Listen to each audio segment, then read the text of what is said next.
Cinquième cours sur les 21 lois du leadership. Nous allons continuer. Je vous rappelle que le leadership, c'est quelque chose qui est en vous. C'est une semence qui est en vous, parce que vous avez été créé pour dominer, vous avez été créé pour être leader quelque part. Et en fait, ce que Dieu veut, c'est que nous découvrions le leader qui est en nous et que nous puissions aussi appliquer un certain nombre de lois qui nous permettent de développer le leader qui est en nous. Alors c'est l'objectif de ce cours et cet objectif, c'est un objectif qui est vraiment noble, à savoir que nous découvrons les lois qui permettent à un leader de diriger selon le cœur de Dieu.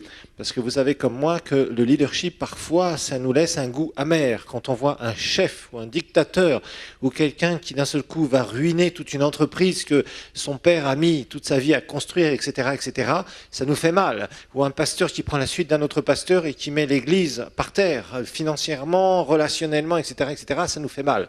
Et ça montre qu'il y a des fois des carences au niveau du leadership. Donc nous découvrons qu'il y a 21 lois qui permettent à un leader de se développer. Nous avons vu que Dieu a créé des hiérarchies, on ne va pas revenir sur cela. On a vu que ce soit le monde invisible ou le monde visible, tout est prévu par Dieu pour qu'il y ait des leaders dans tous les domaines. Okay, on a vu que Dieu veut que nous réussissions en tant que leaders. Ça, c'est très important. C'est d'une manière ou d'une autre, nous sommes leaders quelque part. Tu es père de famille, tu es leader. Tu es mère, tu es leader. Tu es grand frère, tu es leader. Tu es enseignant, tu es leader, etc. Tu es directeur, tu es leader, etc. Partout, il y a du leadership. Tu t'occupes d'une équipe de foot, tu es leader.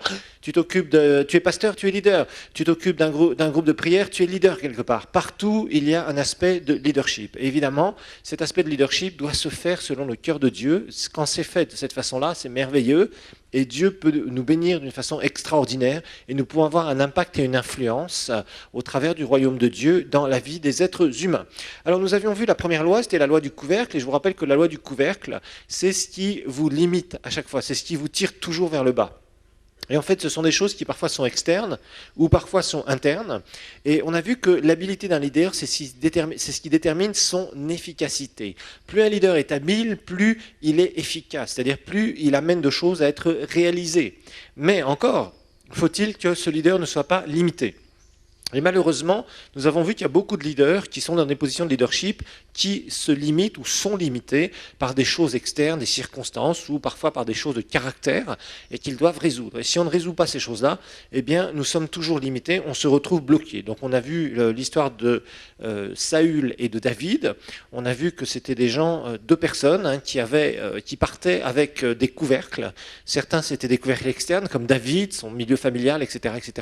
Saül, lui, c'était plus des couvercles internes qui l'ont bloqué. David a su y faire, Saül n'a jamais su y faire, et l'un a échoué, l'autre a réussi. Bien évidemment, David a réussi et Saül a largement échoué. On a vu qu'il y a aussi des couvercles qu'on ne peut pas enlever nous-mêmes, mais il faut que Dieu nous amène la bonne personne, et quand on est vraiment bien disposé, qu'on a la bonne attitude, Dieu va nous amener la bonne personne pour nous aider à ôter certains couvercles qu'on ne peut pas ôter nous-mêmes. C'était le cas de Jonathan avec David, où Saül en voulait à mort à David et Jonathan lui a sauvé la peau. Il n'y avait que Jonathan qui pouvait faire ça, sinon David allait tomber dans ce piège-là et allait mourir bêtement sous la main de Saül. Alors nous avons vu aussi que la deuxième loi, c'est la loi de l'influence. On a vu que la vraie mesure du leadership, c'est de l'influence. Vous pouvez avoir une noble cause, vous pouvez être là en disant voilà, j'ai ça, le Seigneur m'a appelé à faire ça, ou même vous avez une bonne cause dans le naturel, eh bien c'est pas pour ça que les gens vont vous suivre du tout. Mais c'est une question d'influence. Et nous avons vu cet exemple de Caleb et de Josué. Caleb et Josué, eh bien, quand ils sont parmi les 12 espions, et quand les 10 espions font un mauvais rapport, toute la foule est contre l'idée d'aller dans le pays de Canaan, et Caleb et Josué disent non, c'est vrai, il y a les géants, c'est vrai, il y a des obstacles, entre guillemets, mais comme Dieu nous a donné le pays, on va y aller, il n'y a pas de problème. Si Dieu est de notre côté, ça va aller, on va pouvoir conquérir ce pays. Mais par leur manque d'influence, alors qu'ils disaient la bonne chose, alors qu'ils avaient la bonne cause, qu'ils avaient une cause noble, c'est-à-dire d'obéir à Dieu, de marcher dans les voies de Dieu, d'amener tout le peuple dans le meilleur, eh bien ça n'a pas marché. Et c'est le peuple qui les a tirés de l'autre côté et ils se sont embarqués dans 40 ans de désert. D'accord ? Et on a vu qu'à ce moment-là, ni Caleb ni Josué n'avaient de l'influence. Par contre, on retrouve Josué, ce qui est très intéressant, c'est 40 ans plus tard, quand Dieu va lui donner la succession de Moïse, Josué, lui, il a de l'influence et il dit au peuple, on y va, on va conquérir Canaan, et le peuple le suit. sans aucun problème. Tout le peuple va suivre Josué, parce qu'à ce moment-là, il avait de l'influence. C'était le même Josué, mais au départ, avec les 12 espions, il n'avait aucune influence, donc il n'a pas pu aider le peuple à aller en Canaan, faire changer d'avis le peuple. Le peuple s'est mis dans la désobéissance et ils ont été punis par Dieu. Ils sont restés 40 ans dans le désert et cette génération-là est morte. Mais Josué et Caleb ont été sauvés par leur confession, c'est vrai. Ils sont rentrés dans le pays de Canaan. Et quand Josué a commencé à dire au peuple, maintenant on va conquérir Canaan, là il avait de l'influence. Tout le monde le suivait comme un grand leader. Voilà. Et c'est très important parce que l'influence, ça se gagne et ça ne se gagne pas du jour au lendemain. Il y a beaucoup de gens qui disent, voilà, moi j'ai un appel du Seigneur, maintenant je vais prêcher, tout le monde va me suivre. Peut-être. Peut-être pas. Voilà. Et les gens s'imaginent que tout le monde va les suivre parce que Dieu les a appelés. Ça ne marche pas comme ça. Il va falloir travailler dur, il va falloir faire tout un tas de choses, obéir, il va falloir avoir la foi, il va falloir être engagé, il va falloir être partenaire avec Dieu et avec les autres, etc. etc., etc. Et puis finalement, Josué, on voit que lui, il a su gagner en influence. Ensuite, on a vu la troisième loi, c'est la loi du processus. Et on a vu que le leadership ne se développe pas du jour au lendemain. Ce n'est pas parce que Dieu vous donne un appel, il met une onction, ou que vous avez à cœur de faire ça ou ça que le Seigneur vous a montré, que vous n'avez pas forcément un ministère, donc vous n'avez pas d'onction spéciale, que vous allez forcément, du jour au lendemain, devenir un grand leader. Pas du tout, que vous allez réussir dans votre vision. Non, ça ne marche pas comme ça. Ça prend du temps. Et malheureusement, il y a beaucoup de chrétiens, on verra d'ailleurs, qu'il faut savoir utiliser le temps en notre faveur, mais il y a beaucoup de chrétiens, beaucoup de leaders chrétiens qui ne savent pas utiliser le temps. Ils se précipitent et ils se plantent, boum, ils se retrouvent par terre.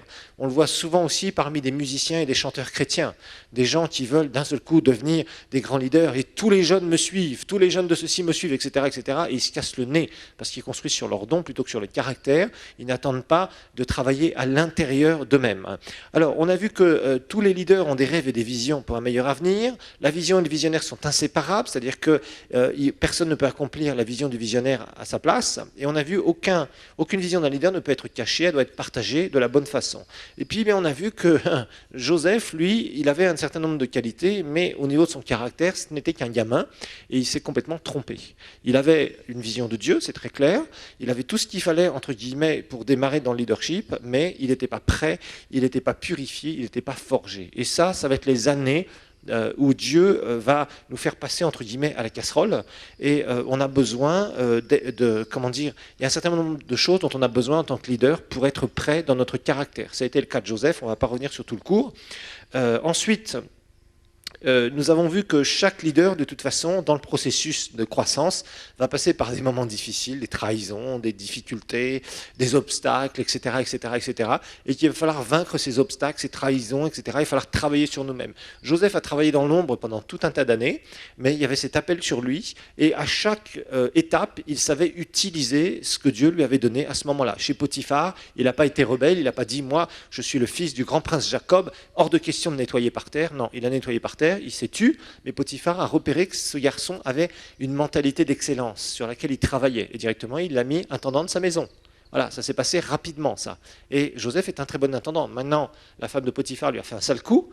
Il s'est retrouvé par terre encore une fois, mais il ne s'est pas plaint. Et il a recommencé. Il a utilisé son caractère d'excellence. Et d'un seul coup, dans la prison, qui a-t-on mis garde de tous les prisonniers, chef de tous les prisonniers? Monsieur Joseph, bien évidemment. Et puis il s'est retrouvé promu comme ça. Puis d'un seul coup, ça a été sa percée. Et il s'est retrouvé deuxième d'Égypte, avec toute l'histoire qu'on lui connaît. Mais bon, il y a des moments difficiles. Il faut savoir qu'en leadership, il y a des moments difficiles. Il y a beaucoup de gens qui se font plein d'illusions. Je le vois beaucoup parmi les pasteurs, parmi les gens qui ont des visions. Tout le monde, si vous allez dans les écoles bibliques, dans beaucoup d'écoles bibliques du monde entier, il y a beaucoup de gens qui disent, voilà, j'ai un appel, j'ai ceci, j'ai cela, je vais tout transformer, je vais amener un avenir meilleur, je vois des carences ici dans l'église, je vois ceci, je vois cela, etc. Moi, je vais tout changer du jour au lendemain. Et toi, tu ne changes rien du tout parce que tu te casses le nez, parce que tu ne sais pas utiliser les principes du leadership. Voilà. Et souvent, c'est ce qui se passe.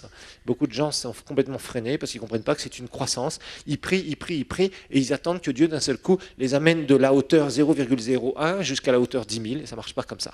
Il y a des étapes, il y a des processus. Et le plus grand travail qui doit être fait au niveau leadership, c'est le travail dans le leader, dans le caractère du leader. Et ça, souvent, les leaders ne l'acceptent pas. Ils disent non, c'est Dieu qui doit faire les choses, c'est Dieu qui doit attirer, c'est Dieu qui doit amener, c'est Dieu qui. D'accord, Dieu a sa part, mais Dieu ne peut pas travailler si toi-même tu ne travailles pas sur ton caractère, sur toi-même à l'intérieur. Amen.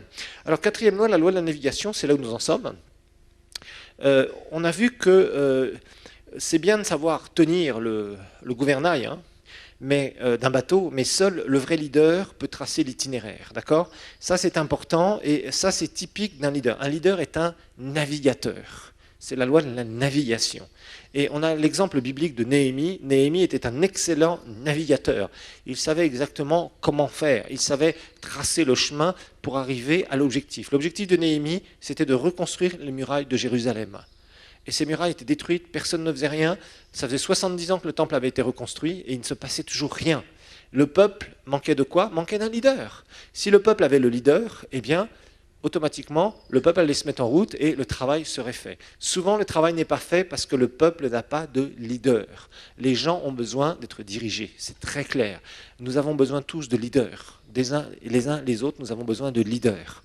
Nous cherchons tous quelque part un leader, un mentor, quelqu'un qui va nous aider à aller plus haut, quelqu'un qui va nous amener quelque part. Et là, ils vont trouver Néhémie. Néhémie, lui, il est en Mésopotamie, il est encore parmi les captifs, il n'est pas revenu au pays, mais il entend des nouvelles du pays, et d'un seul coup, il y a plein de choses qui vont se passer dans son cœur, et on voit que Néhémie va utiliser, c'était vraiment un homme qui savait naviguer dans tous les domaines, et il y a plusieurs caractéristiques. On a vu que le leader voit beaucoup plus loin que les autres, hein, celui qui sait naviguer, il voit plus que ce que les autres ne peuvent voir, il voit aussi avant même que les autres aient pu remarquer quoi que ce soit, le leader sait à l'avance, il anticipe, le leader navigateur anticipe les choses. Alors, deuxièmement, on avait vu que les leaders trouvent un but, une cause, en voyant les besoins autour d'eux, d'accord? Et là, on a parlé de fardeau, parce qu'on s'est posé la question, pourquoi est-ce qu'un jour, un homme comme ça se lève et a une cause, va défendre une cause, et il va y donner toute sa vie pour défendre cette cause? C'est parce qu'il a reçu un fardeau. Et bien sûr, là, nous parlons de choses spirituelles. On a vu qu'un fardeau purifie nos motifs. Un fardeau aussi nous amène à devenir persistant. Il va cimenter nos convictions. Et une vision pour un leader, ça commence toujours par un fardeau.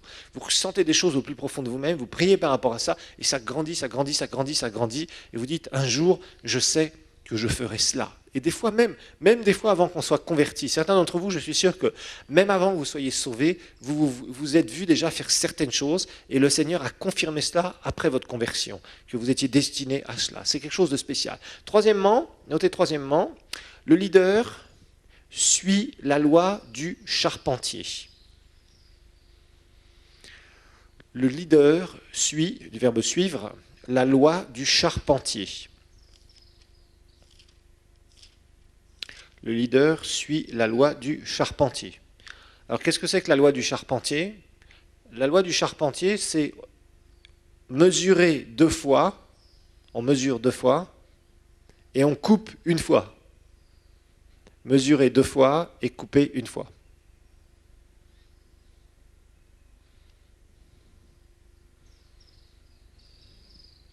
Mesurer 1 fois et couper 1 fois. Pourquoi est-ce qu'un charpentier mesure 2 fois? Parce qu'il veut être sûr qu'il n'a pas fait une erreur en mesurant. Parce qu'une fois qu'il a coupé le bois, c'est foutu. Il ne peut pas le recoller pour le couper ailleurs. Voilà. Alors, on va regarder un texte qui nous parle de cela un peu dans Luc chapitre 14. Luc 14, versets 28 à 30. Luc 14, versets 28 à 30. Et là, on va parler de planification. Parce que vous ne pourrez jamais rien réaliser si vous ne savez pas planifier. Luc 14, 28 à 30. Quand vous avez quelque chose de grand que vous voulez réaliser, il va falloir que vous sachiez planifier dans le temps et que vous connaissiez les tâches à faire, à réaliser. L'objectif ne va pas être atteint du jour au lendemain. Pour arriver à votre objectif, il va y avoir des étapes dans le temps. Il va falloir faire un plan. Et c'est exactement ce qu'il nous a expliqué ici. Car lequel d'entre vous, c'est Jésus qui parle, s'il veut bâtir une tour, ne s'assied pas d'abord pour calculer la dépense et voir s'il a de quoi la terminer. De peur qu'avoir posé les fondations, il ne soit pas capable d'achever et que tous ceux qui le verront ne se moquent en disant « cet homme a commencé à bâtir et il n'a pas été capable d'achever ». Principe de leadership ici, de navigation dans le leadership, savoir planifier les choses. Parce qu'il y a beaucoup de leaders, ils se lancent dans des aventures et ça ne se termine jamais. Ils n'arrivent jamais à leur fin. Donc en fait, ils n'accomplissent rien. ils ont motivé les gens, ils ont commencé un travail qui est inachevé.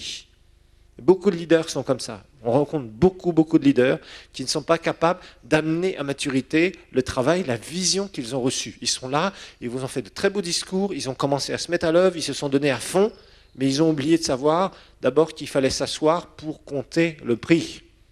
Combien ça allait coûter pour finir? Et voir s'ils en étaient capables. Vous voyez, c'est ce que Jésus nous enseigne ici. Alors Néhémie, lui, il va être très fort dans ce domaine-là. Néhémie va être un des plus grands planificateurs que l'on voit au niveau de l'histoire de la Bible, dans tous les personnages bibliques. Ça va être un homme qui va savoir exactement planifier les choses. Alors d'abord, numéro 1, pour planifier, c'est il faut correctement identifier le problème. Correctement identifier le problème. C'est numéro 1. Rappelez-vous, un navigateur va aller quelque part, mais il doit tracer tout l'itinéraire. Donc correctement identifier le problème. En fait, Néhémie, si vous lisez son histoire, qu'est-ce qu'il va faire? Il va d'abord connaître la condition spirituelle, morale, physique, financière des Israélites qu'il n'a pas encore vu là-bas. Rappelez-vous que Néhémie, lui, il était en Mésopotamie et il entendait des nouvelles de Jérusalem. Et pour l'instant, il n'y avait pas encore été. Mais il s'était renseigné sur qu'est-ce qui se passait, comment les gens s'étaient, etc., etc. Si vous lisez l'histoire de Néhémie, vous trouverez cela, d'accord? Ensuite, passez du temps dans la prière. Passez du temps dans la prière. Ça, c'est très important aussi. Passez du temps dans la prière. Dieu vous donnera des solutions divines à des problèmes humains. C'est ce que Néhémie a eu. Solution divine à problèmes humains. Il y a des choses que vous ne connaissez pas et vous avez besoin de l'aide de Dieu pour que Dieu vous influence. Rappelez-vous l'histoire de Joseph. Je vous le dis et je vous le redis, Joseph n'était pas là en train de dire « Oh, grand pharaon, tu as vu ça, ça et ça. Tu sais, il va y avoir cette année de vraiment grâce, bien grâce, où il y aura de bonnes récoltes, etc. Et cette année de famine, mon grand pharaon, voilà ce que le Seigneur t'a montré. Amen, bye bye. » Non, il a apporté une solution divine. Voilà ce qu'il faut que le pharaon fasse. Il fait économiser, mettre de côté, etc., etc., etc. Il a donné toute une sagesse. Dieu veut nous influencer dans notre sagesse. Je tiens à vous le dire. Je vois trop de chrétiens qui spiritualisent tellement tout, qui ne comprennent plus rien, et qui attendent que tout se passe, que Dieu descende et Dieu fasse le travail à leur place. Ça ne marche pas comme ça. Je vous assure, je vois trop de gens être comme ça. Et c'est pour ça que Dieu ne les bénit pas. Il n'attire pas la faveur de Dieu à cause de ce genre d'attitude. C'est vraiment dommage. Les chrétiens manquent d'une sagesse, c'est incroyable, incroyable. Ils ont des problèmes là, ils prient, Dieu agit, Dieu fait ceci, Dieu fait cela, alors que Dieu veut leur donner la solution et que eux doivent mettre la main quelque part et Dieu à ce moment-là va commencer étape après étape à leur montrer exactement ce qu'il veut, leur donner une solution divine aux problèmes humains. Ensuite, approcher des gens clés qui ont de l'influence. Approchez des gens clés qui ont de l'influence.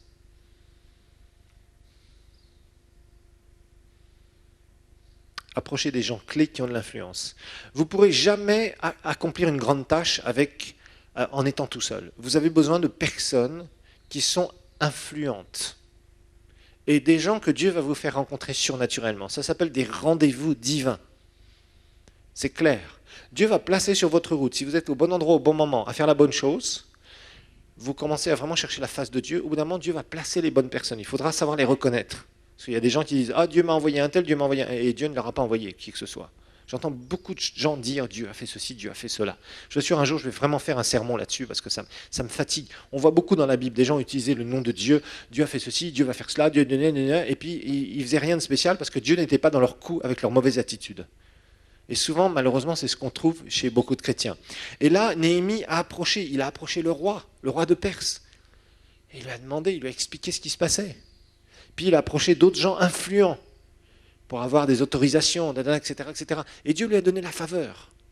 Mais tout seul, vous n'accomplirez jamais de grandes tâches. Donc il vous faut des rendez-vous divins. Il faut des gens que vous approchez, des gens clés. Ensuite, allez sur le terrain.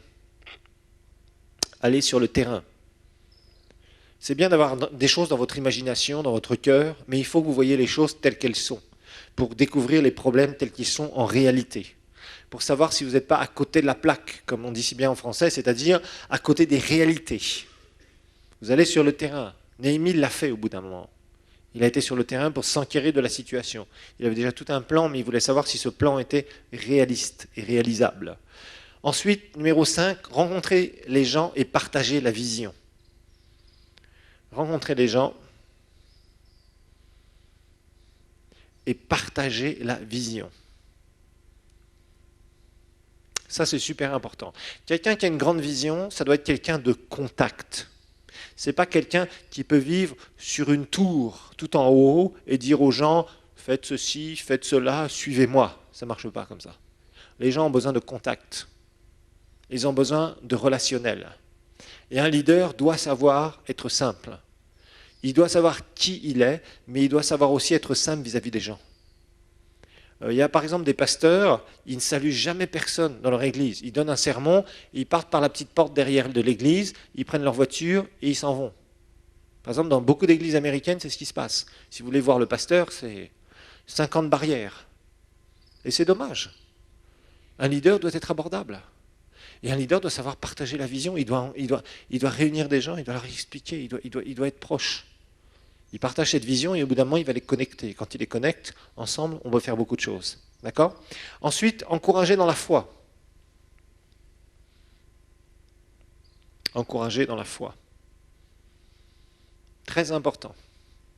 Si vous sentez qu'un leader n'est pas sûr de lui-même, vous aurez du mal à le suivre. C'est normal. Et c'est mauvais de suivre un leader qui n'est pas sûr de lui-même, qui ne sait pas où il va réellement parce qu'il n'a pas cette foi pour aller plus haut. Parce que ça fait peur. Parce que vous allez vous casser la figure avec lui et vous n'avez pas envie de vous casser la figure. Vous voyez ? Donc, souvent, les leaders qui ont de la foi vont enflammer les autres, ils vont motiver les autres. Et d'un seul coup, les gens vont dire, ouais, on se sent une part de quelque chose. Ils participent et ça devient explosif. Le leadership doit être explosif. Il y a un moment dans le leadership où il doit y avoir une explosion. C'est-à-dire les gens, d'un seul coup, sont tellement motivés qu'ils foncent ensemble comme un seul homme. Et ça, la foi, c'est un catalyseur extraordinaire. Ça permet d'enflammer les choses. Et d'un seul coup, les gens saisissent la vision, ils sont enflammés pour la vision. Et la foi vous savez, la foi se communique en quelque sorte. Quand vous voyez quelqu'un qui marche dans la foi, ça vous inspire quelque part. Vous dites, waouh, vous avez envie d'y aller en même temps. Et c'est bon, c'est ce qu'il faut. La foi, vraiment, ça inspire les autres. D'accord ? Ensuite, numéro 7, être consumé pour sa vision. Être consumé pour sa vision. Être consumé pour sa vision. Ça, c'est très important aussi. Quand vous voyez un leader qui est passionné pour sa vision, vous avez tendance à vouloir le suivre parce que ça va vous passionner aussi. C'est toujours intéressant de suivre des gens passionnés parce que ça vous donne une raison. Rappelez-vous d'une chose, les gens ont besoin d'une raison de vivre. D'accord ? Une raison, un but, ils ont besoin d'aller quelque part. Quand un leader est là et que les gens vont nulle part, ça ne colle pas. Quelque chose qui ne va pas. Les gens, au bout d'un moment, s'ennuient, sont complètement démotivés. Vous voyez ? Et quand vous voyez un leader qui est rempli de passion pour sa vision, qui fait de sa vision sa vie, vous avez envie de le suivre. Ça donne envie de le suivre. Et après, ça vous inspire pour vous-même, le jour où vous recevez votre vision, pour être pareil. Alors que quand vous avez quelqu'un qui parle de certaines choses, mais ça reste très vague. Je le vois beaucoup avec les pasteurs. Et je vois beaucoup de pasteurs qui ne sont pas passionnés par le ministère. On ne peut pas réussir en tant que serviteur de Dieu si on n'est pas passionné par le ministère. Si on n'est pas passionné par le Seigneur, bien sûr, mais au travers de ça, par le ministère que le Seigneur nous a confié. Si c'est là, comme si tu faisais ça, comme si c'était un boulot, un job, voilà, bof. Oui, c'est vrai, les gens sont là, etc. Tu les amènes nulle part, les gens ne sont pas motivés. Et ils voient qu'il y a un leader qui n'est pas motivé. Ils voient quelqu'un qui n'est pas vraiment intéressé par ce qu'il fait, vous voyez. Huitièmement, organiser le peuple et le mettre à l'ouvrage. Organiser le peuple et le mettre à l'ouvrage.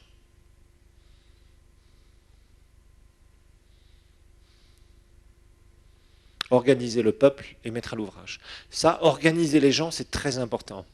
Nous sommes des êtres humains, nous avons besoin d'être organisés, d'être disciplinés, que chacun fasse la bonne chose, que chacun soit à sa place, etc., etc., etc. Les gens se sentent utiles. Quand les gens se sentent utiles, ils participeront à votre vision. S'ils sont là, qu'ils sont inutiles parce que vous ne savez pas les organiser, ben, ils sont dans le désordre, ils sont là, ils tournent en rond, ils ne savent pas quoi faire, etc. Ça ne marche pas. Et dans toute vision, il doit y avoir une organisation. Maintenant, il ne faut pas que cette organisation empêche la motivation, ça c'est clair, ou certaines initiatives. mais il faut que les gens soient organisés. L'organisation n'a jamais été contre Dieu, bien au contraire. Donc c'est clair que Néhémie, avec tout ça, il avait planifié. Et Néhémie, quand il est proche des murailles de Jérusalem, il rencontre les gens, il les motive, il les enflamme, et les gens voient vraiment, les Israélites voient vraiment que c'est quelqu'un qui veut les amener quelque part. Bon, mais ils sont complètement désorganisés parce que ça fait des années qu'ils n'ont pas de leader. Et d'un seul coup, Néhémie les organise par famille, il organise le travail, il organise tout. Quand vous lisez Néhémie, vous allez voir plein de choses. Reprenez les grandes lignes que nous avons étudiées et relisez Néhémie. On n'a pas le temps de le faire là parce que ça prendrait des heures et des heures de cours, mais c'est très intéressant de voir la façon dont Néhémie a mis les choses en place. Il était enflammé et il commence à organiser les gens. Toi, tu vas faire ça, vous, il va y avoir une équipe de nuit, une équipe de jour, il y en a un qui tient la lance d'un côté, l'autre qui tient l'outil de l'autre, etc., etc. Devant toutes les oppositions, il prévoit tout, etc. Tout était bien organisé avec Néhémie. Il savait comment faire, par où commencer, où mettre les gens en premier, etc., etc. Et ça, c'est important. Un bon leader, c'est un bon organisateur, parce que l'organisation fait partie de la navigation. Amen. Numéro 4, les leaders non seulement savent où ils vont, les leaders non seulement savent où ils vont, mais ils emmènent les autres avec eux dans l'aventure. Les leaders non seulement savent où ils vont, mais ils emmènent les autres aussi dans l'aventure.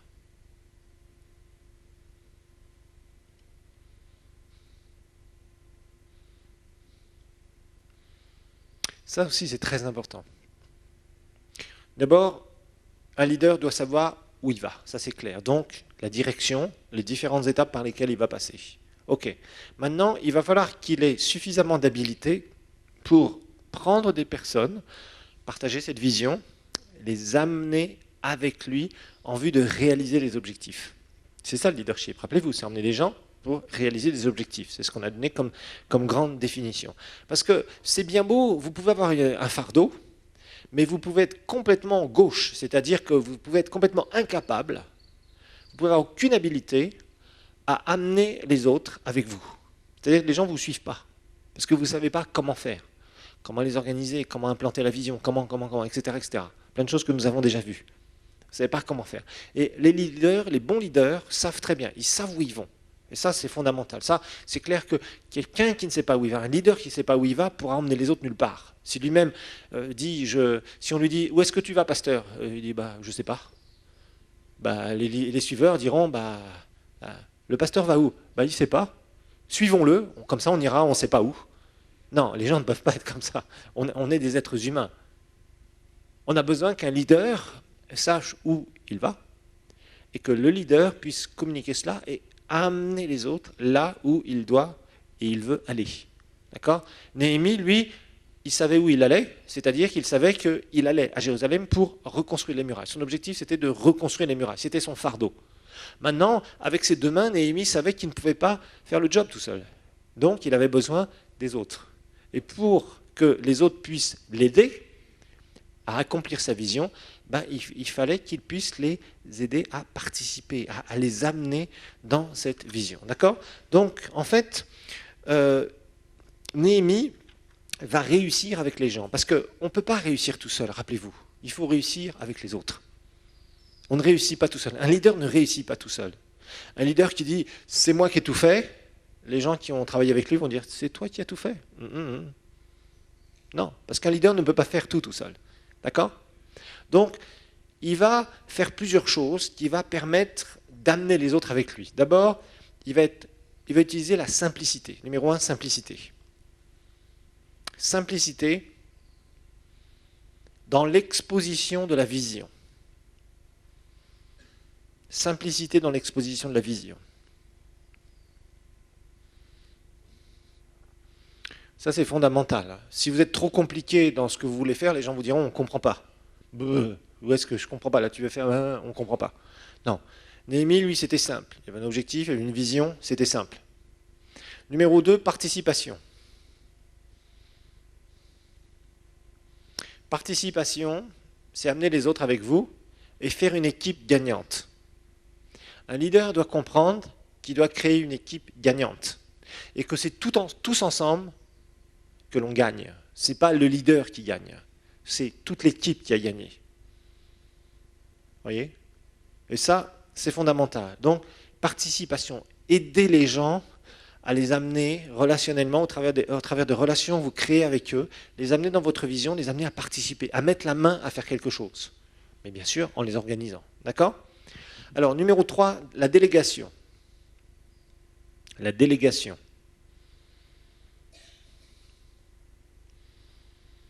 La délégation, c'est fondamental. C'est apprendre à donner des tâches à certaines personnes avec des responsabilités. Donc, apprendre à donner des tâches à certaines personnes avec des responsabilités. Mais il reste toujours sous votre leadership. Et Néhémie l'a fait. Il y avait des gens qui travaillaient à l'ouvrage, d'autres qui travaillaient à la surveillance contre les ennemis. Ensuite, motivation, numéro 4. Motivation. Motivation. Pour emmener les autres avec vous quelque part, il faut qu'ils soient motivés. Et en fait, il faut qu'ils comprennent que ensemble, si on gagne, on aura un meilleur futur. Les Israélites, c'était ça. Un meilleur futur pour eux. Si on est ensemble, qu'on gagne, il y a un meilleur futur. Et les Israélites étaient motivés en se disant, c'est vrai, on a été vaincus par le roi Nabuchodonosor il y a des centaines d'années, mais maintenant on revient au pays. Ah, et on était là, on ne savait pas quoi faire, et d'un seul coup, il y a ce Néhémie, il nous organise. Ah, le temple a été reconstruit, maintenant c'est les murailles, c'est chouette, on va retrouver Jérusalem. Ils étaient motivés quelque part. Il y avait une motivation importante. Et ça, c'est fondamental. Ensuite, préparation, numéro 5. Préparation.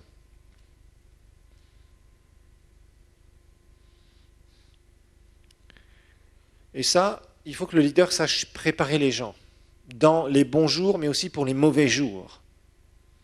Préparation. Bons jours et mauvais jours. Et là, Néhémie leur avait dit, il y avait de l'adversité. Ceux qui ont donné naissance plus tard aux Samaritains, rappelez-vous que c'était les descendants de ces gens-là. Des gens qui étaient amenés par, entre autres, les Babyloniens, dans le territoire d'Israël, où c'était mélangé, il n'y avait plus que des Israélites dans le territoire d'Israël, mais il y avait des mélanges de populations, je vous le rappelle. Et ces gens-là, au début, n'ont pas fait d'opposition. Ils se sont simplement moqués de Néhémie et des Israélites qui voulaient reconstruire les murailles. Et au bout d'un moment, ils ne se sont pas seulement moqués, mais ils commençaient à vouloir les attaquer pour les empêcher d'arriver à reconstruire les murailles de Jérusalem. Et Néhémie avait préparé son peuple à la bataille. Ensuite, coopération. Coopération.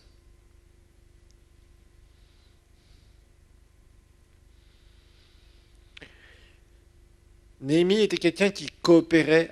C'était pas le leader dans sa tour d'ivoire, dans sa grosse voiture très loin, en train de regarder avec ses jumelles comment le mur était reconstruit. Il était là avec eux. Il a même dormi au milieu d'eux. C'est quelqu'un, un bon leader, il sait mettre la main à la pâte, sans aucun problème. Un bon leader, c'est pas quelqu'un qui s'éloigne et qui dit « Travaillez, faites ceci, je viendrai voir, vous m'appellerez quand tout est fini. » Non. Dans les grosses tâches, tu ne fais pas ça. Bien sûr, dans des petites tâches, tu peux faire ça. Mais dans des très grosses tâches, dans des visions, tu ne peux pas faire ça. Si tu as une vision, tu ne peux pas dire aux gens, voilà, venez tous dans mon bureau, je vais vous expliquer. Allez, je vous envoie, moi je vais aller dormir et vous me réveillez quand tout est fini. Ça, c'est pas du bon leadership, ça. Ça ne marchera jamais. Les gens ont besoin du leader près d'eux. D'accord? Ils cherchaient partout le bien. Il y a eu des problèmes entre eux. Ils se sont fait des histoires. Les Israélites se sont fait des histoires. Il y avait des Israélites qui voulaient exploiter les autres, etc. Néhémie s'est opposé. Enfin, il a remis de l'ordre, même parmi le peuple. Vous voyez? Ensuite, célébration. Célébration. Vers la fin de Néhémie, dans Néhémie 8-10, justement, il y a toute une célébration. Et ça aussi, c'est important. Si vous voulez que les gens soient participants, vous les amenez quelque part. Quand la victoire est remportée, on fait la fête pour célébrer la victoire ensemble, parce qu'on a gagné ensemble. Et ça, c'est important. Donc c'est clair, il n'y a pas de grandes tâches qui peuvent être accomplies par un homme seul. Il va falloir que cet homme sache motiver, emmener les gens avec lui quelque part. Ok? Maintenant, nous allons voir la 5e loi. 5e loi du leadership. La 5e loi du leadership, c'est devenir quelqu'un qu'on écoute.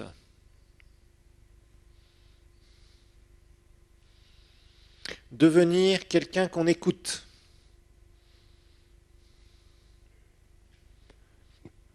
Devenir quelqu'un qu'on écoute, et on appelle ça la loi de E.F. Hutton. E.F. Hutton, je vous dirais qui c'était. E.F. Hutton, Hutton ça s'écrit H-U-2-T-O-N. La loi de E.F. Hutton, H-U-2-T-O-N.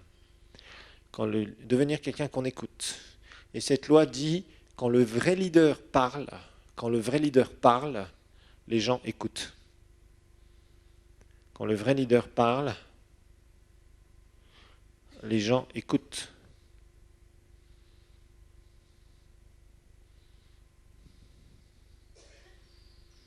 Alors c'est tout à fait typique si vous avez un groupe de gens. Si vous prenez par exemple 20 ou 30 personnes, vous les mettez dans un endroit, quelque part, et vous les laissez plusieurs heures, dans une salle d'attente, dans quelque chose, tout seul, et vous les observez. Vous verrez qu'au bout d'un moment, il y a un ou plusieurs personnes, une personne ou plusieurs personnes, qui commencent à parler de plus en plus. Il y a des dialogues, mais il y a au bout d'un moment une personne qui domine dans tous les dialogues.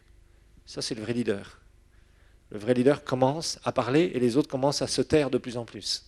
Au début, tout le monde parlait, tout le monde racontait ses petits trucs, il y a des petits groupes de gens qui se formaient.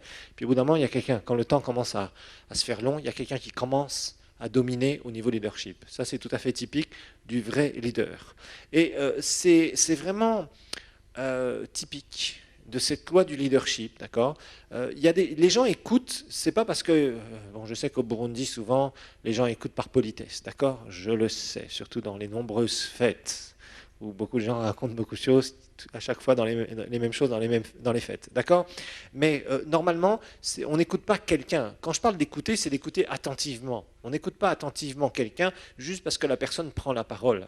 Vous avez remarqué, souvent il y a des gens qui parlent et votre attention est ailleurs. Vous avez remarqué ça.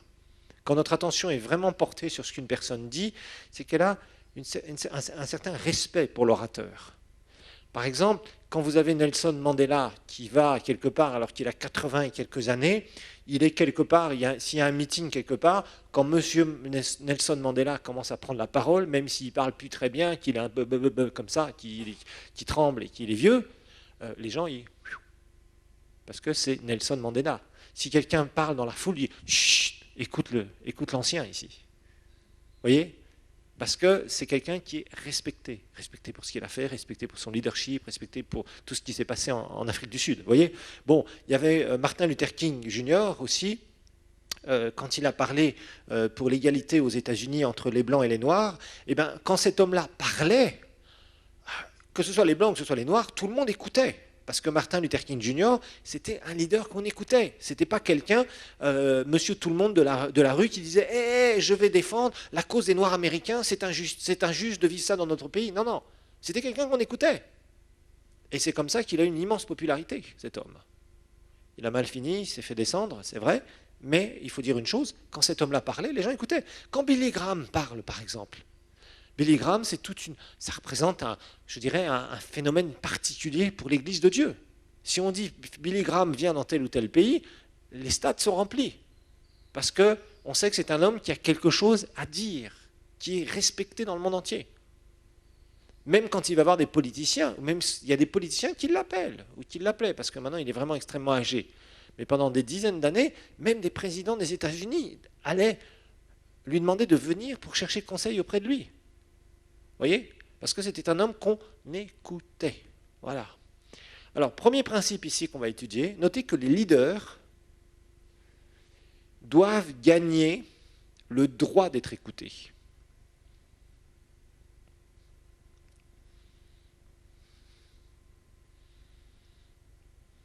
Les leaders doivent gagner le droit d'être écoutés. Ce n'est pas quelque chose de naturel.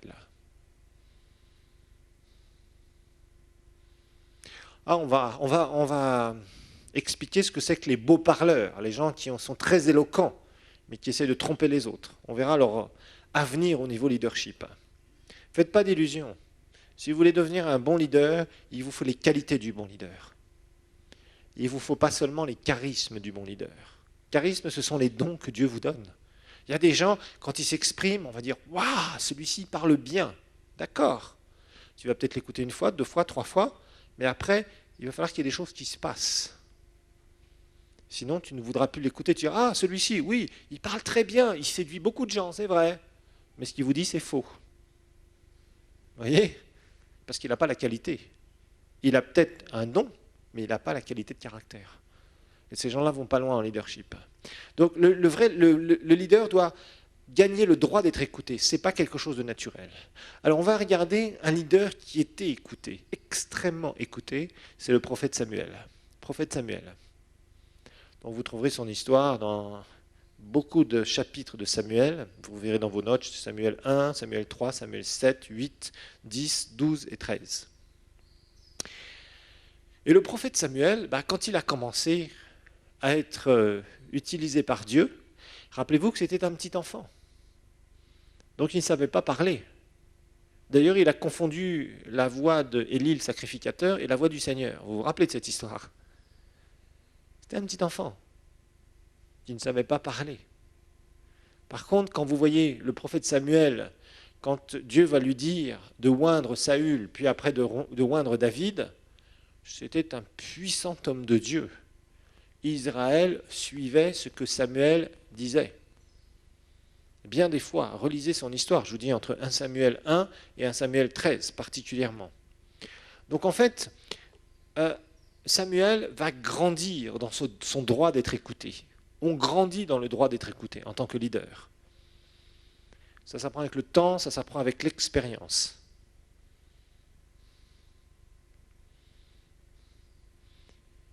Et Samuel va parler vraiment avec autorité, il va influencer beaucoup de gens.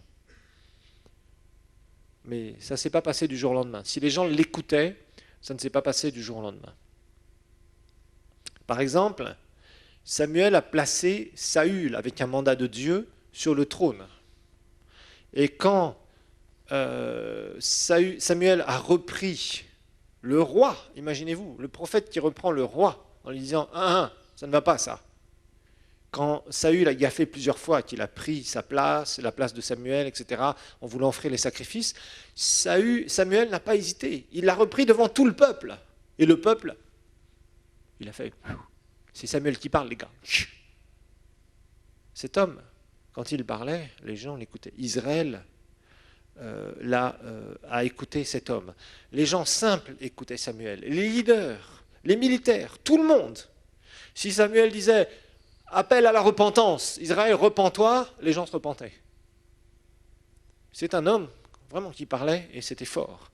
Et d'ailleurs, dans 1 Samuel 25, quand Samuel va mourir, dans 1 Samuel 25, le peuple va regretter ce leader. Parce qu'ils savaient qu'ils avaient perdu un grand leader. Et il y a beaucoup de gens, vous savez, quand un certain leader meurt, il y a beaucoup de gens qui disent « Ouf, on en est enfin débarrassé ». C'est vraiment un mauvais témoignage pour ces leaders-là, croyez-moi. C'est vraiment mauvais comme témoignage. C'est triste. Numéro 2. Donc, d'abord, on a vu, premier principe, gagner le droit d'être écouté. Ce n'est pas quelque chose qui vient comme ça, tout seul. Numéro 2, les leaders doivent apprendre à écouter le Seigneur. Les leaders doivent apprendre à écouter le Seigneur avant de demander aux autres de les écouter.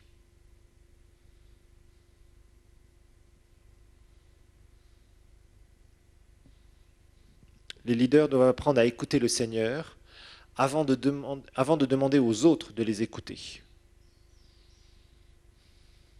Si tu ne sais pas écouter Dieu, ne demande pas aux autres d'écouter ce que tu as à dire. Ça ne marchera pas. Selon le principe divin, ça ne marche pas. En fait, influencer les autres, notez ça, commence par se laisser influencer par soi-même. C'est influencer soi-même, excusez-moi, par les autres. Influencer les autres commence par se laisser influencer soi-même par les autres. Influencer les autres commence par se laisser influencer soi-même par les autres et les écouter en premier. Il y a beaucoup de gens qui veulent parler, mais qui refusent d'écouter les autres. Et ça les amène à des catastrophes. Les gens, ils sont là, vous voulez les influencer, ils sont là en train de vous parler et ils veulent parler aux autres. Ah, marche pas comme ça. Ils ont ouvert la bouche avant même de finir, d'avoir entendu les premières phrases ou les premiers mots que vous leur avez dit. Et après, ils pensent qu'ils vont pouvoir influencer les autres. Ça ne marche pas comme ça. D'accord? Donc, le principe, c'est écouter. Donc, écouter. Ensuite, se laisser influencer. Et après, influencer les autres. C'est comme ça que ça marche. Donc, écouter, se laisser influencer. Et ensuite, tu pourras influencer les autres. Mais si tu n'es pas capable d'écouter les autres, tu ne te laisseras pas influencer correctement. Et quand tu vas parler, les autres ne vont pas t'écouter. Donc, c'est encore un principe qui est très simple. Et c'est ce que Samuel a appris à faire. Voilà. Il a d'abord appris à écouter Dieu, il lui a obéi. Il a appris à écouter et à se laisser influencer par les autres. Et après, c'est lui qui a influencé les autres. Alors, E.F. Hutton, c'était un leader américain et il a influencé beaucoup les gens de son temps. C'était au début du XXe siècle. Hein. On disait de lui, quand E.F. Hutton parle, les gens écoutent. C'est pour ça que cette loi est tirée de son nom. Okay. Alors comment est-ce qu'on devient quelqu'un qu'on écoute? Ça c'est important, parce qu'il y a des gens, ils disent écoutez-moi, écoutez-moi, et il y a personne qui dit ah non, non, on ne t'écoute pas, toi, tu ne nous intéresses pas. Vous avez remarqué ça? Et les gens se vexent. Mais si les gens font ça avec toi, il faut que tu te poses la question, est-ce que tu es capable d'écouter les autres? Et est-ce que tu es devenu quelqu'un qu'on écoute? Apparemment non. Et est-ce que ça peut changer? Oui. La bonne nouvelle, c'est que tout peut changer. C'est ça qu'il faut comprendre. Rien n'est une fatalité dans notre vie. Si vous laissez des obstacles vous vaincre tout le temps, ou des échecs en disant ah bah j'y arrive pas parce que personne m'écoute. D'accord, aujourd'hui personne t'écoute. Mais peut-être que dans 20, 30 ou 40 ans, tu seras quelqu'un qui sera tellement écouté qu'on ira te chercher de partout en cherchant tes conseils. Entre-temps, il va y avoir une croissance. Il va falloir que tu deviennes quelqu'un que l'on écoute petit à petit. Alors numéro 1, apprendre à écouter la voix de Dieu. Apprendre à écouter la voix de Dieu.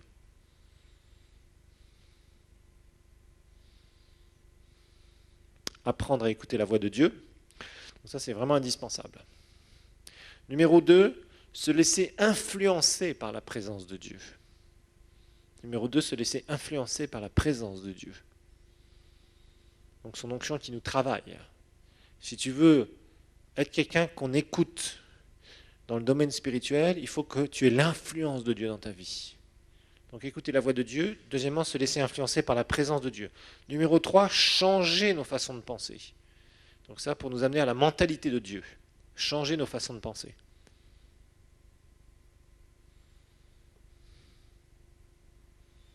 Changer nos façons de penser.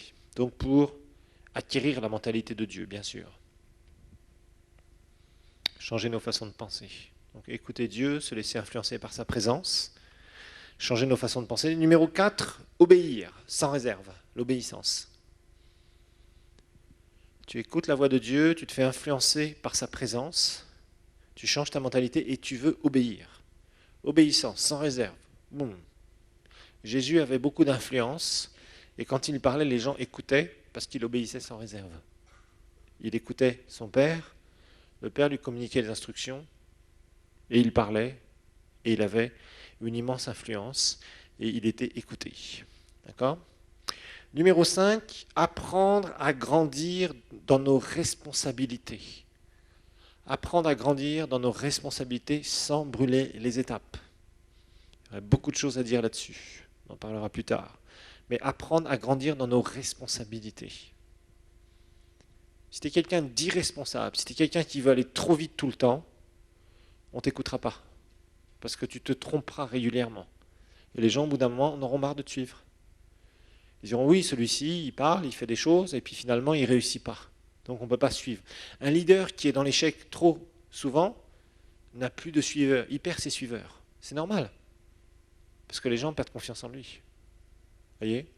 Et il faut apprendre à grandir dans nos responsabilités, à la mesure de la croissance, de notre croissance. D'accord ? Numéro 6, très important, être intègre. Être intègre dans nos paroles et nos actions. Être intègre dans nos paroles et dans nos actions.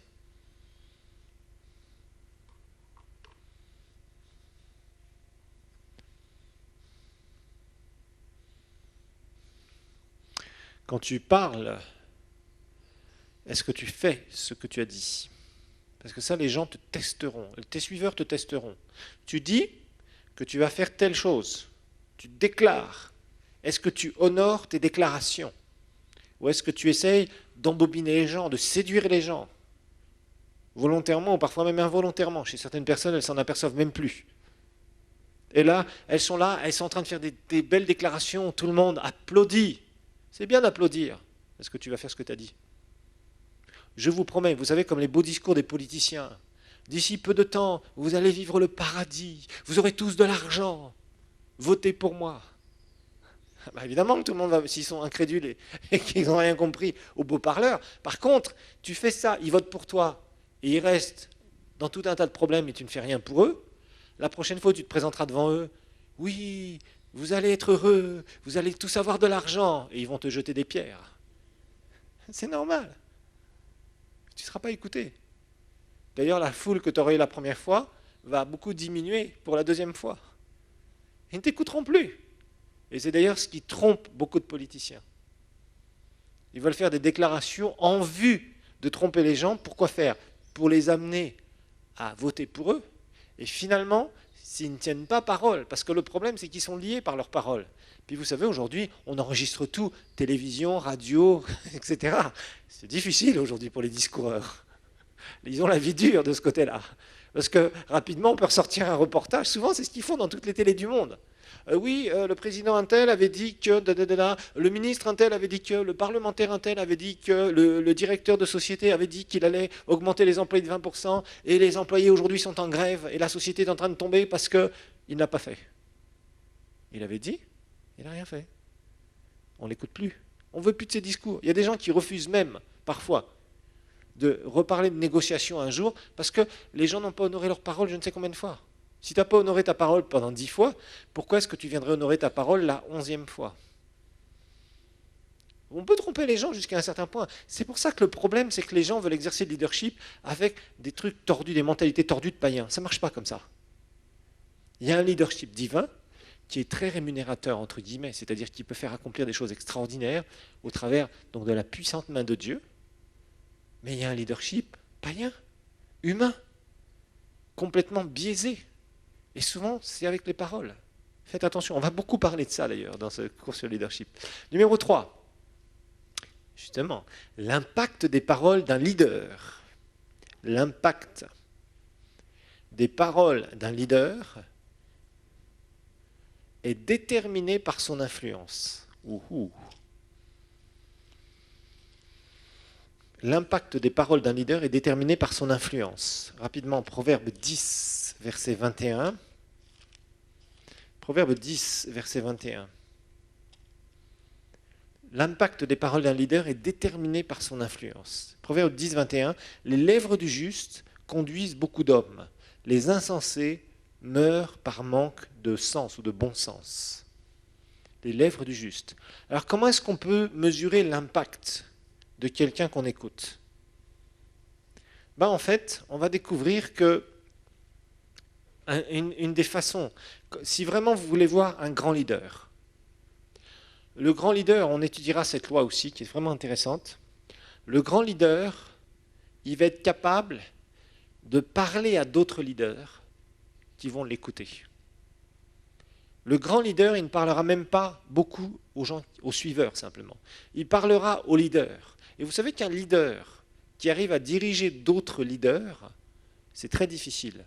Parce que quand quelqu'un est leader, il n'a pas envie d'être dirigé par un autre leader. Et on va voir cela en leadership aussi.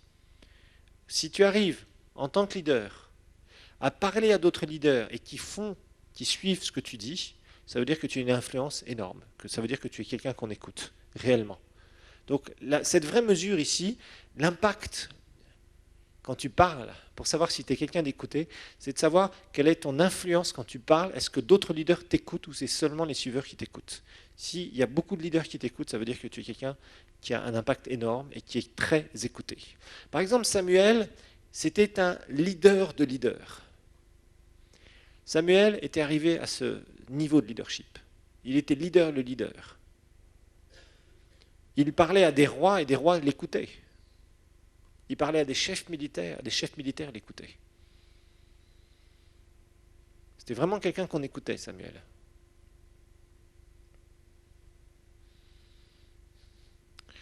Alors pourquoi est-ce qu'on écoutait Samuel? Ça, c'est vraiment des principes à propos de cette loi de E.F. Hutton. Pourquoi est-ce qu'on écoutait Samuel?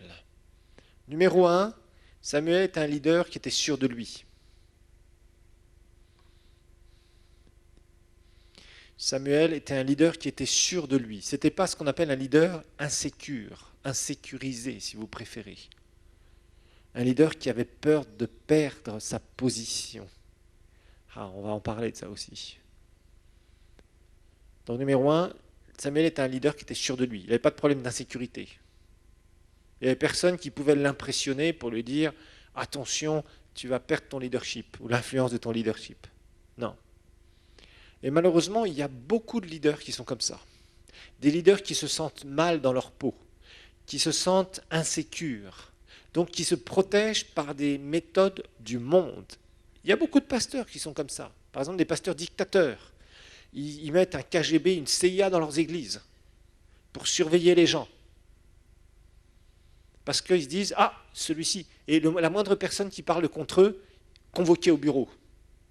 Et la personne passe devant une commission, tribunal. Vous voyez ce que je veux dire? Ça, c'est de l'insécurité. Si tu es vraiment un leader qui parle et qu'on écoute, ce genre de truc, tu le feras extrêmement rarement. Parce que tu vas parler, ou même quand quelqu'un commence à critiquer ce que tu fais, les gens ont tellement de respect pour toi, pour ce que tu dis, ils disent non, tu sais, il ne faut pas que tu parles comme ça du pasteur. Ça, c'est un pasteur qu'on écoute. Mais il y a beaucoup de pasteurs qui ont ce problème d'insécurité. Donc ils cherchent à, comment dire, comme ils se disent je vais perdre des brebis, ils mettent un système de tyrannie, un système de dictatoriat dans leurs églises. Ça, c'est épouvantable. Et il y a pas mal de gens qui sont comme ça, vous voyez. Et en fait, ce qui se passait avec Samuel, lui, il avait peur de rien.